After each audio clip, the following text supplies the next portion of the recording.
السلام عليكم. ازيكم يا شباب؟ يا رب تكونوا كويسين. النهارده ان شاء الله هنتكلم عن تول جديده معانا في الراوند بتاعتنا، وهي تول اسمها نوت بوك ال ام. اظن هي معروفه للجميع يعني. ممكن ان احنا دلوقتي كمان يبقى في ناس يعني موجودين معانا مش اوير بيها قوي، لكن احنا برضو ايه هنتكلم عنها بشيء من التفصيل، وعشان لو حد يعني مش اوير بيها، ولو الناس برضو اللي استخدمتها قبل كده لو في حاجه هم ما تعرضوش ليها نبقى احنا برضو معاهم. اول حاجه دي الانترفيس بتاعتها لما نبحث عنها هي اسمها نوت بوك دوت جوجل. اوكي، هتلاقوها يعني حتى اهو نوت بوك ال ام اهي. هي دي اول، طبعا تقول له تراي جيميناي نوت بوك هيطلعك على طول على الانترفيس دي. اوكي، طيب اول حاجه انت عايز اللانجوج تبقى ايه؟ هل انت عايزه ان هو يرد عليك بالانجلش ولا عايزه يرد عليك بالعربي؟ فانت تقدر تيجي هنا من السيتنجز دي، اول حاجه تعملها تختار في الاوت بوك لانجوج دي، تختار اللغه اللي انت عايزه يرد بيها عليك. هي طبعا ديفولت انجلش لان البراوزر بتاعي انجلش، فانت ممكن تختار. في خلي بالك عربيتين، في العربيه اللي هي الفصحى اللي هي العربيه العاديه، وفي العربيه العاميه. فمثلا لو احنا اخترنا العربيه العاميه وقلنا سيف، هو كده خلاص اي حاجه مخرجات هيرد بيها عليها هيرد بالايه؟ بالعام. اوكي، فالاول نعمل كرييت نيو نوت بوك ال ام. اول ما بتعمل كرييت تطلع لك الايه؟ الواجهه دي. هو بيديك هنا تو اوبشنز يعني. هو نوت بوك هدفه ايه او ايه تعريفه يعني؟ التول دي هي تول، كنبذه كده بسيطه عنها قبل ما نبدا. التول دي هي تول مبسطه جدا. وظيفتها ان هي انت بترفع لها سورسز معينه، هي بترد عليك بيزد اون السورس دي. تمام، يعني ما بتهلوس، عشان كده نسبه الهلوسه فيها ضعيفه جدا تكاد تكون منعدمه. آه، المصادر اللي بيجيبها بيقول لك هو جايبها منين، اي حاجه بيتكلم عنها بيعمل لك مارك كده جنبيها عشان يقول لك هو جايبها منين من المصدر اللي موجود. فانت اهم حاجه في نوت بوك ان انت تديله اصلا الايه؟ السورس. فعشان تديله السورس طبعا يعني طب انا هستخدمها في ايه؟ هستخدمها طبعا التفاصيل دي انا بسيبها لكم على المنصه زي ما احنا متعودين، بس برضه هي يعني ايه هقولها لكم بشكل سريع كده. دي لو انت عايز تذاكر اي ماده في الكليه تذاكر بيها وانت مطمن، وهقول لكم برضو على تريكات كده تعملوها وانتوا بتذاكروا هتحسن من برضو ايه الانتاجيه اللي هتجي لكم يعني من الايه؟ من التول دي. ان انت في اول شيء ان انت ترفع له السورس دي فتقدر تذاكر منها اي سورس. المذاكره في الكليه حتى لو ريسيرش شغال على ريسيرش برضو تقدر تعمل له هو نفسه. هو لو انتم متابعين بقى الفيديوز اللي فاتت فاكرين ان كان في اوبشنز كتيره في كذا تول اسمها تشات وذ بيبر. ان انت كنت مثلا تول معينه بتجيب لك بيبر معينه، فتبدا ان انت عايز تتشات مع البيبر دي. يعني ايه؟ يعني تسال على تفاصيل جوه البيبر دي فتتشات معاه. هو نوت بوك ال بالظبط نفس الكلام بس ان جنرال بقى، مش بيبرز بس، اي حاجه تقدر ترفع له اي توبيك. بص، هو بياخد ايمج وبياخد دوكس وبياخد اوديوز وبياخد اي لينك من حتى من اليوتيوب، وبياخد من الدرايف، وبياخد نصوص حتى انت كوبي تكست. يعني بياخد اي، يقدر ياخد منك اي تايب من السورس. اوكي، ف من هنا بقى بيجي اهميته ان هو كان مش بيتكلم من دماغه، لا هو بيتكلم بيزد اون السورس اللي انت رفعتها له. تمام، فانت تقدر تستخدمه في المذاكره، تقدر تستخدمها لو انت في توبيك معين عايز تفهمه ان جنرال، يعني معلومه عايز انت تتعمق فيها اكتر، هو هيكلمك فيها عنها بيزد السورس اللي انت رفعت عنه. لو انت كمان شغال على بيبر معين هو هيتشات مثلا في حاجه معينه في البيبر انت مش فاهمها، فهو تقدر تكلمه هو هيتشات معاك عن البيبر دي بكل التفاصيل بتاعتها. اوكي، فدي كلها الاوبشنز بتاعتها. في طبعا اوبشنز اكتر من كده يعني، بس انا بقول لكم ان دي من الحاجات الجنرال، وهسيب لكم برضو بقيه التفاصيل على المنصه زي ما احنا متعودين. تمام، طيب حلو. انا دلوقتي قلنا ان اهم حاجه في التول دي ان انا ارفع له السورس. طيب انا في تو كايند من السورس او تو تايبس يعني. التايب الاولاني يا اما انا بقول له هات لي انت السورس، اقول لنوت بوك ال ام يعني هات لي انت السورس وبعد كده اشوف بقى انا هعمل بيه ايه. يا اما انا معايا السورس وهرفعه له. طبعا في الغالب بيبقى معايا السورس، يعني في الغالب احنا بنستخدم نوت بوك في الغالب المذاكره، فبيبقى معانا مثلا سورس الكليه فبنرفعها له، او الداتا بتاعت الكليه يعني، فبنرفعها له وبقى يعيش حياته بقى، يبدا يشرحها لنا بقى بالطريقه اللي احنا عايزينها منه. في ساعات مثلا في بعض الاحيان بيبقى في مثلا ايه توبكس معينه انت عايز تسال عنها معكش السورس بتاعها، فتقول له ابعت لي السورس. اوكي، فحتى يقول لك هنا اهو search the web for new sources. هو حتى هنا مديك تو اوبشنز، يعني هل انت عايز على الويب، على النت، يعني يبحث لك في كل حته، على جوجل، على البراوزرز، اي مكان. وبرده هل في اوبشن تاني ان انت ترفع، ان انت السورس عندك اصلا اون درايف فياخد من الدرايف بتاعك. طيب هل انت عايز فاست ريسيرش ولا عايز ديب؟ طبعا فاست ده اللي هو بيديك اجابات كويسه جدا بشكل سريع، ممكن ما يبقاش بيغطي كل شيء، بس ايه، بيديك اجابات كويسه جدا وكافيه. ديب ريسيرش بقى ده هيخش ان ديتيلز بقى، هيخش ان ديتيلز، وده هيبقى مخصص اكتر، احسن ليه؟ لو انت بتتكلم عايز مثلا معلومات علميه او معلومات خاصه بالفيلد بتاعك مثلا، او بتذاكر حاجه، لو مثلا عايز تبحث عن سورس خاص ببيبر معينه شغال عليها او ريسيرش بتاع، الديب هيبقى افضل بكتير. فاحنا مثلا خلينا ناخد الفاست ريسيرش مثلا يعني. واحنا مثلا مجهزين اهو سؤال اللي هو the effects of microplastics on human health، تأثير الميكروبلاستيك على صحة الإنسان. فمثلا أنا عملت له الكوبد للإيه، اللي أنا عايز أدور عنه، وقلت له فاست ريسيرش، ورحت ضاغط كده. هو هيبدأ يعمل إيه بقى؟ هو هيبدأ يدور على سورس، أفضل السورسز اللي يقدر يستخدمها عشان إيه، يجمع لي توبيك كامل عن الموضوع اللي أنا بدور عنه. أهو، هو الراجل المحترم جمع لي توبكس من كذا مكان. طيب هو بعد ما جاب لي السورسز دي، اقدر ان انا اتفرج على كل سورس عشان اتاكد السورسز دي هو جايبها منين. فمثلا لو ضغطت هنا هيطلع لي على اول سورس مايكروبلاستيك اند هارت اتاك. هو ده اصلا ويب سايت مخصص بالمايكروبلاستكس. بتقدر يعني اقول لكم فكرته باختصار، يعني ان انت تقدر تعمل سكان لاي برودكت موجود عندك، اي برودكت انت تستخدمه في حياتك، تعمله سكان بالكاميرا بتاعتك وترفعه على الويب سايت دي او الاب ده يعني، وهو يقول لك المايكرو بلاستكس اللي فيه قد ايه، وهو هيلثي ان انت تستخدمه ولا لا، ولا هو اصلا مش هيلثي، هل هو خطر عليك ولا لا. بيديك ريت يعني خاص وسكور بالبرودكت بتاعك. تمام. فهو دلوقتي هم ناشرين زي كده ايه، زي ارتكل بيتكلم عن الهارت اتاكس وعلاقتها بالمايكرو بلاستكس بناء على ستاديز معينه يعني وكده. فدي السورس الاولاني اللي هو جايب منه. لو ضغطت برضو هنا تاني، السورس التاني اهو منظمه الصحه العالميه، بتتكلم عن المايكرو بلاستكس وبتاع. فهو بيقول لك هنا ان في مايكرو بلاستكس ان درينكينج ووتر. نقدر احنا هنا نعمل لها داونلود. اوكي، ده تقدر تقول عليه بريف كده، او زي كتاب مصغر او كتيب، خلينا نقول كتيب احسن، بيتكلم عن المايكرو بلاستكس علاقته بقى بزجاجات المياه، ووجوده كمان في الميه خصوصا، يعني ان كمان المايكرو بلاستكس في الاونه الاخيره في السنين اللي فاتت دي بقى موجود في الميه بشكل كبير، نتيجه لان المخلفات البلاستيكيه اللي انتشرت بشكل رهيب، وان اصلا البلاستيك موجود في كل مكان في حياتنا دلوقتي. وكمان يعني آه، شيء من التفاصيل اكتر من كده عن المايكرو بلاستكس، وهي كمان منزله. فانا مثلا ممكن نعتمد السورس ده مع المايكرو بلاستكس. مثلا ويكيبيديا انا مثلا مش بقى ايه، مش بعمل لها شويه في المعلومات، مش دقيقه قوي. مثلا ده او ده ارتكل برضو بيتكلم عن المايكرو بلاستكس والريسكس بتاعته from oceans to organs alarming cancer risks of microplastics. كمان علاقة المايكروبلاستكس بالكانسر وكده. فيعني ايه، شوية سورسز كويسة. فانا ممكن مثلا اختارهم كلهم ما عدا مثلا بتاع ويكيبيديا ده، واقول له امبورت. فهو كده يبقى حمل لي المصادر اللي هو دور عليها، مصادر استوثقت انا منها واتاكدت من صحتها وقوتها يعني. فبعد ما محمل المصادر هو بيحمل هنا. طب ايه اللي هو عمله لي هنا؟ هنا هو بيعمل لي زي سمري مبسط كده عن المصادر كلها، تجميع على المصادر، توليفه كده، سمري كامل لكل المصادر اللي هو جمعها. وتقدر ان انت كمان تتك هنا على الاوبشن بتاع كستمايز، ان هو كمان بيخليك ان انت تقدر ترفع، تعمل ابلود يعني تخلي صوره او كفر للنوت بوك دي. وكمان تقدر تغير الايه، الاسم بتاعها. مثلا نقدر نخليها مثلا ايه، مايكرو مايكرو بلاستيك.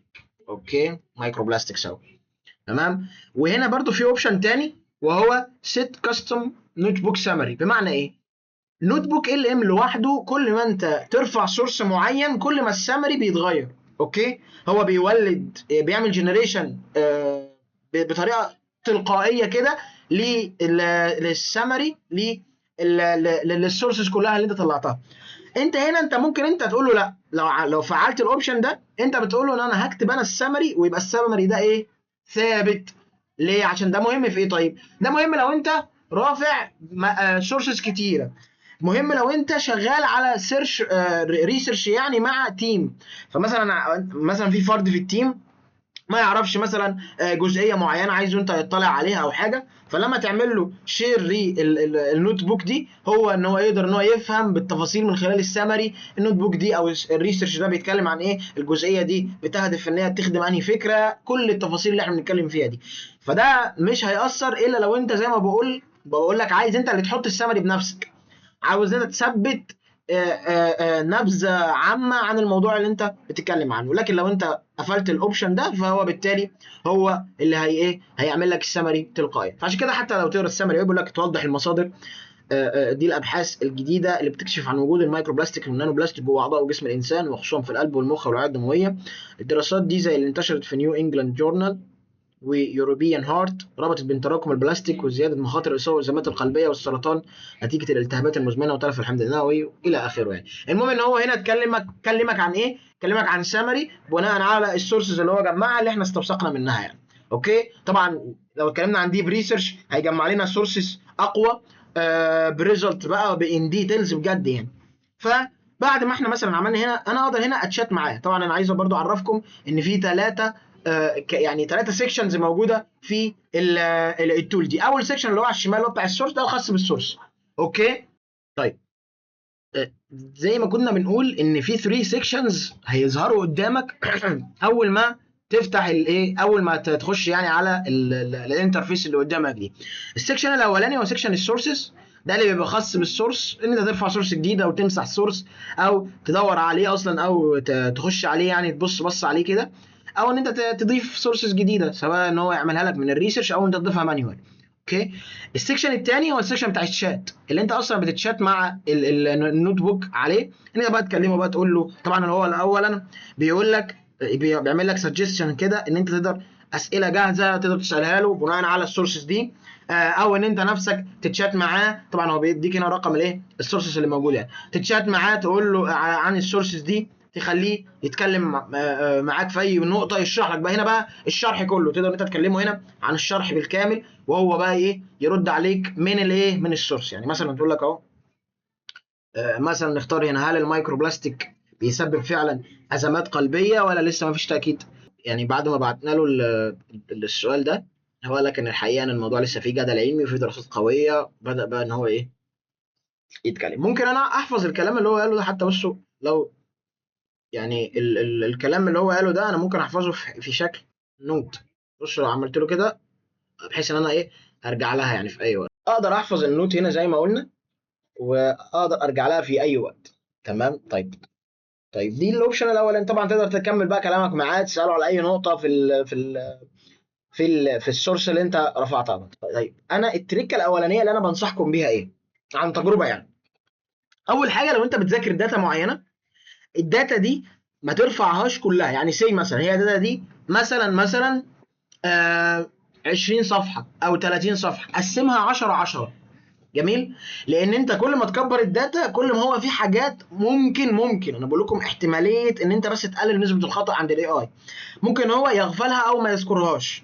تمام، فانت تعمل ايه؟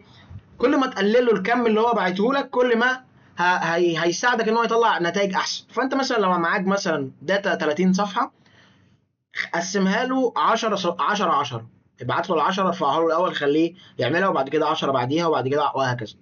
طب هتقسم الداتا دي ازاي؟ طبعا في تول اسمها اي لاف بي دي اف اهي، تقدر تدخل عليها كده تقدر تعمل سبليت بي دي اف، تقدر ترفع لها اي بي دي اف عندك وتقسمه من الصفحه اللي انت عايزها لحد الصفحه اللي انت عايزها تختار. طبعا التول بتاعت اي لاف بي دي اف دي تقدر تعمل لك حاجات تانية كتيره يعني هنبقى نتكلم عنها ان شاء الله فيما بعد.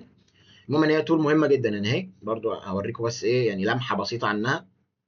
تقدر ان هي تدمج بي دي اف مع بعض، تقدر ان هي تعمل لهم كومبريس، تضغطهم، تقدر ان هي تحول بي دي اف الوورد او وورد البي دي اف، تقدر تحول بي دي اف الباوربوينت او العكس، طب بي دي اف الاكسل وهكذا يعني.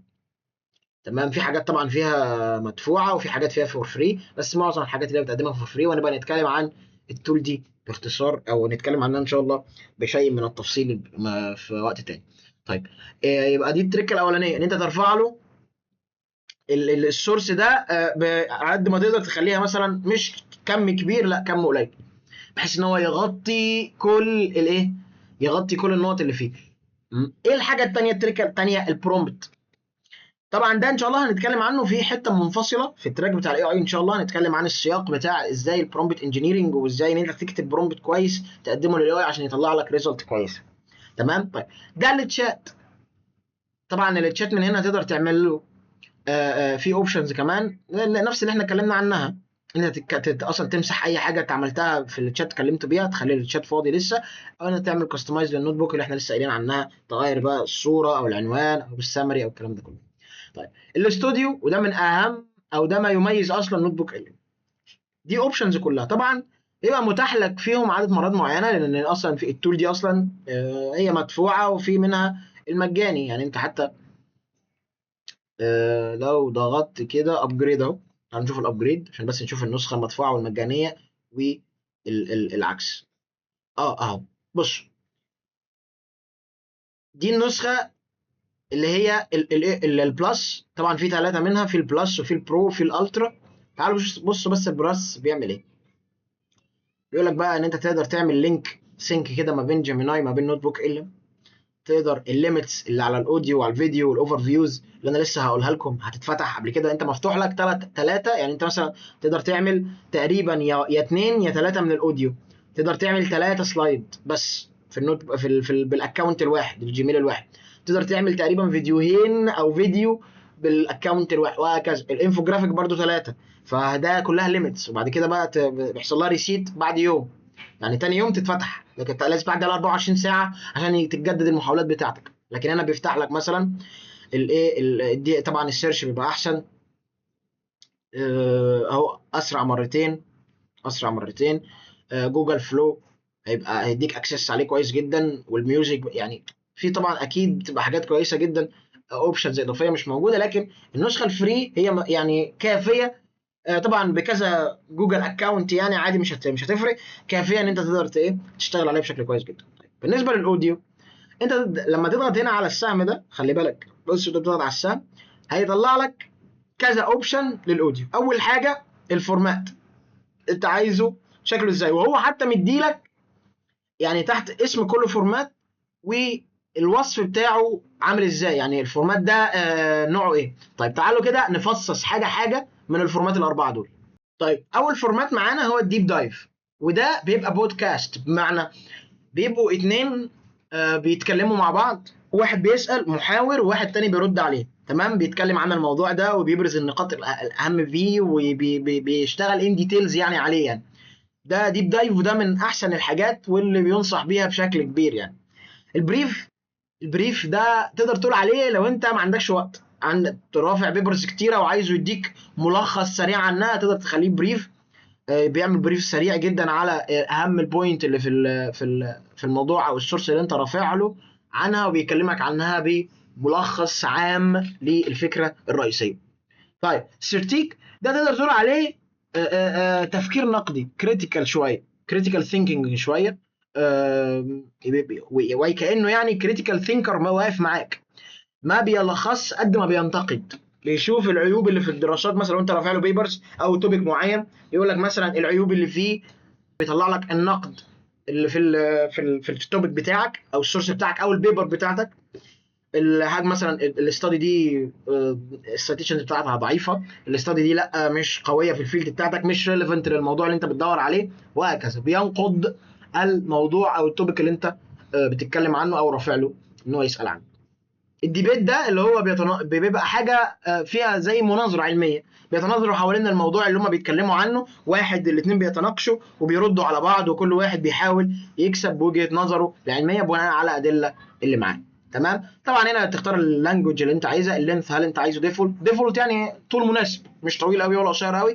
ممكن هيبقى اطول من الشورت اكيد، او لو انت عايز الشورت تقدر تعمل كده. تقدر انت تختار السورسز اللي انت عايزه يشتغل عليها في البودكاست، هل انت عايزه يتخصص في سورس معينه ولا عايز السورسز كلها. وطبعا هنا خلونا نرجع تاني.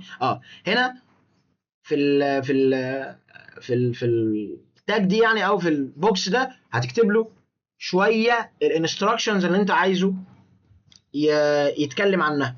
بمعنى التوجيهات، هل انت عايزه يتكلم بانهي تون، هل انت عايزه يتكلم بانهي ستايل، هل انت عايزه يتكلم بسرعه شويه، هل انت عايزه يتكلم بطريقه علميه اكتر ساينتفك، هل انت عايزه يتكلم بعامي اكتر كانه بيتكلم مع عوام، الناس العوام بيسمعوه ما عندهمش اي خلفيه علميه، عايزه يتكلم ازاي بانهي طريقه. وهنا تقدر تحط البرومبت. يعني هنا اصلا مكان البرومبت اللي انت تحطه فيه عشان يبقى هو عنده بس ايه توجه ودايركشن يقدر يمشي فيها، ما يفلش بالايه بالشكل اللي انت طالبه منه. طيب دي الاوديو الاولانيه، ودي من الحاجات الجميله جدا، اوبشنز الحلوه قوي. طيب تاني حاجه السلايدز. السلايدز دي اللي هي برزنتيشنز يعني. تمام. برزنتيشنز اللي انت تقدر تعمل برزنتيشن بنوت بوك ال ام، وبيطلع حاجات خرافيه بصراحه. يعني انا عايز اوريكم دلوقتي ان شاء الله هو بيطلعها ازاي. برضو الفورمات نوعين، ديتيلد وبرزنتر. الديتيلد ده اللي هو بالتفصيل عن الموضوع اللي انت عايزه، الفول تكست ان ديتيلز وبتاع. ف ده حاجه تقدر تقول عليها مفصله. تمام. لكن البرزنتر ده بيعتمد على الفيجوال سلايدز اكتر. بيتكلم عن الكي بوينت بس. يعني تقدر تقول لو انت رايح تقدم برزنتيشن ده هيبقى بشكل الفورمات ده افضل ليك. ان ديتيلز لو انت عايز ده هيبقى احسن. برزنتر لو انت عايز ده هيبقى احسن. لو انت يعني هتقدمه في كونفرنس او اي حاجه يعني ده هيبقى تمام. يبقى اختصارا زي ما قلنا ده لو انت عايز سلايدز مفصله بكل حاجه. وطبعا البرزنتر سلايدز دي لو انت هتقدم برزنتيشن في اي مؤتمر او حاجه ده هيبقى افضل، ان هو هيعتمد ان هو يجيب لك فيجوالز اكتر وانت اللي تشرح بقى. برضه نفس الكلام هنا ليه. هنا البرومبت، وهي طبعا الايه اللانجوج واللينث والايه والسورس. طيب بالنسبه للمايند ماب تقدر ان هو يعمل لك مايند ماب على برضه نفس الكلام، السورس تختاره والبرومبت. يعني برضه اقدر اوريكم هنا نقدر نخليه يعمل جنريت للمايند ماب لحد ما احنا نخلص كلام. هو بياخد وقت طبعا، ما بيطولش بس بياخد وقت. طب الفلاش كاردز. الفلاش كاردز دي هي ما هي الا مثلا كارد كده بيبقى مكتوب عليها بوينتس معينه. دي بتبقى احسن للمذاكره لو في مثلا هيدلاينز كتيره، او يعني عناوين كتيره جدا، تعريفات. دي هتبقى احسن جدا الفلاش كارد. حتى هو هخلص المايند ماب اهو هيومن هيلث ريسكس. تقدر تقول طلع لك الايه الهيدلاينز الرئيسيه لكل واحده. طبعا لو ضغطت كده كل واحده تطلع واحده، وكل واحده تطلع واحده، وهكذا. فدي من الحاجات، أو من الحاجات الجميله جدا اللي موجوده. يقول لك مثلا ميجر هيلث امباكتس، كانسر ريسكس، كارديو فيسكولار هيلث. بص بقى طالعين فيميل انفيرتيليتي، خصوبه النساء وكده. يعني المايكرو بلاستيك كمان بيؤثر على الخصوبه عند الاناث يعني. بس فدي مثلا المايند ماب. اوكي طيب الفلاش كارد زي ما كنا بنقول تقدر تختار نمبر اوف كاردز. هل انت عايزها قليله، هل عايزها ستاندرد ديفولت، هل انت عايزها كتيره. طيب عايز الليفل بتاع الديفيكولت بتاعتها ايه، هل هي سهله. بيديك زي كده اسئله عن المعينه بطريقه معينه. يعني تقدر تعمل لها جنريشن اهو. اسئله بسيطه تقدر بتساعدك على الحفظ. يعني الفلاش كاردز دي هي اقوى من اقوى المميزات اللي بتعتمد في تقنيات اللي هي ازاي احفظ. لو عايز حاجه عايز احفظها، حاجه مهمه جدا عايز احفظها بتفاصيلها بتاع. فالفلاش كارد هتساعدك جدا ان انت تحفظ حاجه زي كده. طيب الانفوجرافيك هو بيبقى الصوره. هو يعني حتى مديك الستايلز بتاعته. طلعنا خالص. طيب تعالوا قبل ما نروح للانفوجرافيك، ان هو خلص الفلاش كاردز اهي. لو ضغطنا عليها كده ولو عملنا لها توسعه كمان هيطلع لك الايه الفلاش كاردز اللي طالع. بص هو عمل لك كام واحده؟ عمل لك 65 واحده. اوكي. بيقول لك مثلا ايه هو التعريف المعتمد للمايكرو بلاستكس من حيث الحجم. فهو ده السؤال، انت المفروض بقى تجاوب مثلا بينك وبين نفسك. اوكي. طب انت عايز جاوبت، عايز تشوف الاجابه. طبعا دي الفلاش كارد تقدر ان هو يعمل لها ريسيت.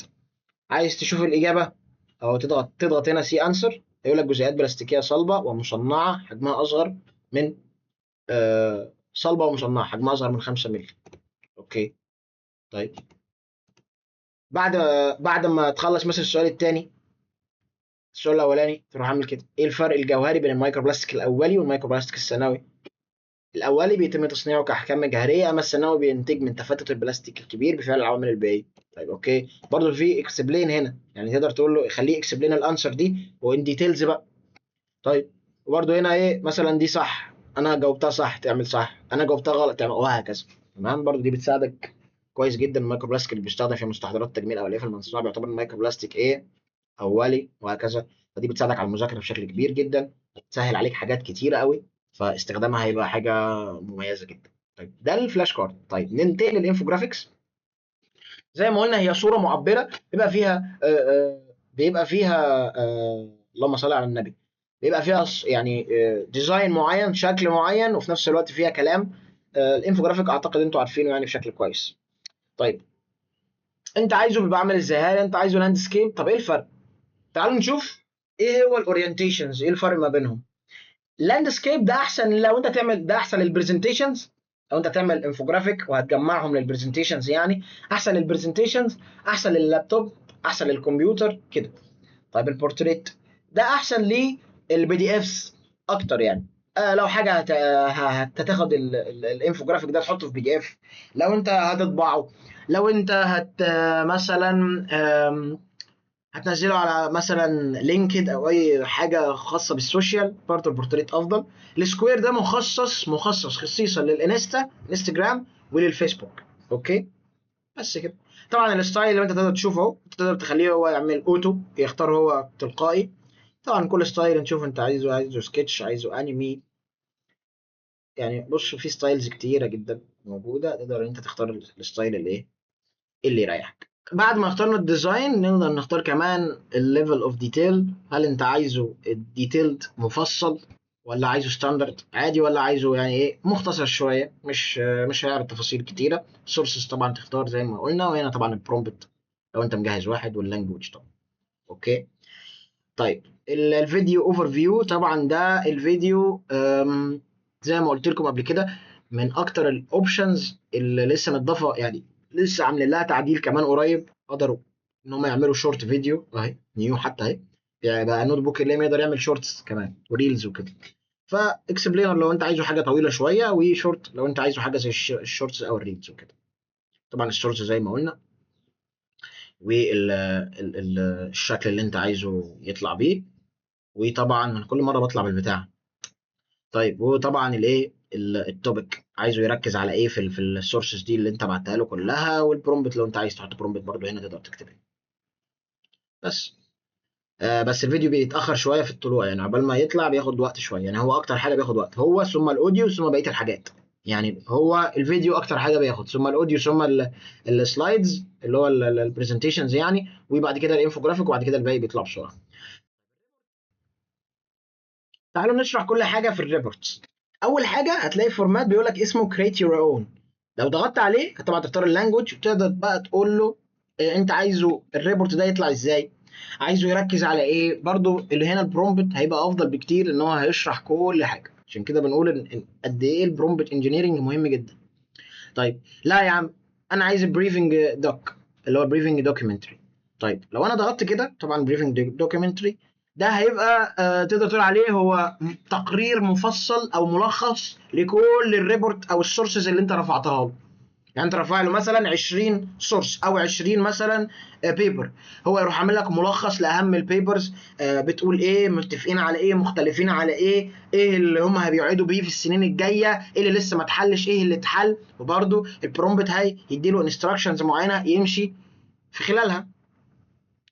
طب الاستادي جايد ده هو الانسب لو انت بتذاكر، هيحول الريبورت اللي هيطلع ده الى ماده للمذاكره. يقول لك ايه اهم المفاهيم اللي اتقالت، التعريفات، الاسئله المتوقعه، ايه اللي هو بيتوقع ان هو مثلا ممكن يجي في الامتحان. لو انت رافع له مثلا امتحانات سنين سابقه، ممكن هو مثلا يتوقع لك الايه، ممكن هو يركز على ايه الدكتور او حاجه زي كده. ممكن يقول لك ايه الاسئله اللي بتتكرر كتير، ممكن يقول لك ايه نوعيه الاسئله بتيجي ازاي، بانهي صيغه، جت كام مره، وهكذا. تقدر ان انت برضو الانستراكشنز اللي هتبقى هنا هتبقى مهمه جدا انها تحدد طريقه شغله، ويبقى هو بيركز ويفوكس على ايه، فوكس على ايه يعني. طيب البلوج بوست ده هو ده اهم اكتر لصناع المحتوى. بيقدر يعني ان هو يعمل لهم ارتكلز كده مناسبه ليهم، ايه الكلام اللي يتقال بلغه بسيطه جدا عشان طبعا صناعه المحتوى وكده، ويقولها امتى وازاي، ويعني تفاصيل اكتر للناس لو هي الناس اللي بتعمل صناعه المحتوى.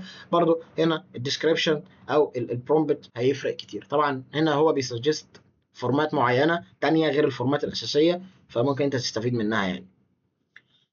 طيب والكويز آه زي الفلاش كارد، بس هو ايه مختلف شويه. ممكن بيبقى مختلف في ايه، بيبقى مختلف في نوعيه الاسئله. يعني انت مثلا اهو ممكن نخليه ميديوم اهو، والسورس وايه وستاندرد، ممكن نخليه جنريت ونبص على الكويز سوا. الداتا تيبل يقدر ان هو يستخرج كل الداتا اللي موجوده في السورس. للناس اللي بتحب الداتا والارقام، الداتا تيبل هي اوبشن يقدر يستخرج لك كل الارقام او الداتا او البيانات اللي موجوده في كل السورس اللي انت رفعتها له. تمام. هنا بس هنستناه يعمل لنا الكويز بتاعنا وبعد كده نشوف النتيجه. هو خلص الكويز اهو. اوكي اهو. نقدر نعمل كده اكسباند، يقدر هو يعمل لك كويز من 10 اسئله. ايه هو الحجم الاقصى للجسيمات، تقدر تختار طبعا، وبناء عليه وممكن طبعا تديك هنت. بس بيديك، بص الهنت عامل ازاي، بيقول لك فكر في الحد اللي بيفصل بين الجسيمات اللي بنشوفها بصعوبه والجسيمات الكبيره. تقدر تبدا بالنكست كمان للاسئله اللي بعدها، وهكذا، وترجع للبريفيوس السؤال بتاعك. اوكي. ف يعني برضو احنا زي ما قلت لكم، يعني ممكن اوريكم كمان البرزنتيشن اللي بيطلع. ممكن انا اعمل كده من غير حبص، من غير حتى ما احط اي حاجه، واعمل جنريت، وهنشوفه هيطلع نتيجه عامله ازاي. هو دلوقتي خلص السلايد اهو او البرزنتيشن. تعالوا نشوفه هيبقى عامل ازاي. استنوا اهو. الغزو الخفي، كيف تعيد البداية الدقيقة تشكيل بيولوجيا الإنسان. ده الديزاين الأولاني أهو. يعني بص كده على كل حاجة. طبعا اللدائن الدقيقة اللي هي يقصد بيها المايكرو بلاستكس يعني. اوكي، تقدر انت تعملها بالانجلش عادي، تقدر تعملها بالعربي. بصوا بس انا عايزكم بس تشوفوا يعني ازاي ده المفروض من غير اي برومبت. انا خليته عمله كده. يعني الموضوع ده تقدر تقول عليه حاجة عشوائية. طبعا البرومبت يبقى افضل بكتير، لان هو هيخليه يعني ايه مور سبيسيفيك اكتر، والانتاجيه هتبقى احسن بكتير. طبعا انت تقدر من الثلاث نقط دول تقدر تحمله از بي دي اف او از باوربوينت لو انت عايز تعدل فيه حاجه او ايه، او اي شيء يعني. بس فدي ببساطه التول بتاعتنا النهارده من اهم التولز اللي ممكن تستخدمها في حياتك. هتسهل عليك حاجات كتيره. طبعا لو اي مثلا تول احنا بنستخدمها زي التولز اللي احنا ذكرناها قبل كده، واوبشنال تشات وذ بيبر مش شغاله، او انت استنفذت الكريدت بتاعك كله، تقدر تستخدمها بالتول دي عادي جدا. التول دي مهمه قوي لان هي تقدر تقول عليها هي يعني ريسيرشر قاعد معاك، اكسبلينر قاعد معاك، دكتور قاعد معاك. يعني وهي كانها هو ما هي الا مساعد علمي موثوق منه، لان هو حتى السورس اللي هو بيجيبها هي سورسز موثوقه. وحتى لو انت الداتا اللي انت بترفعها له هو ما بيطلعش براها، بل ايه بيشتغل حواليها. نوت بوك اللي انت تقدر تحمله طبعا من على جوجل، من على جوجل بلاي، وهو موجود از ايه از اكستنشن برضو على جوجل كروم اعتقد يعني. اوكي، فاتمنى تكون الفيديو بتاع النهارده عجبكم جدا. ان شاء الله نستمر في السلسله دي. وانا برضو عايز افهمكم ان ممكن نكون السلسله احنا بدانا فيها حاجات ممكن ما تبقاش في بدايتها قوي. التولز اللي احنا اتعلمناها في الفتره اللي فاتت ممكن ما يبقاش دي المفروض كانت اول حاجه نتعلمها، ممكن يبقى المفروض كان في حاجات تانية نتعلمها. بس زي ما احنا قلنا لكم ان شاء الله هيبقى في كذا تغيير كمان هيجي في الفتره اللي جايه. هنتعلم حاجات تانية اكتر، والنظره بتاعتنا للاي اي هتوسع بشكل كبير يعني. فانتظروا حاجات كويسه جدا الفتره اللي جايه هتحصل، واشوفكم على خير.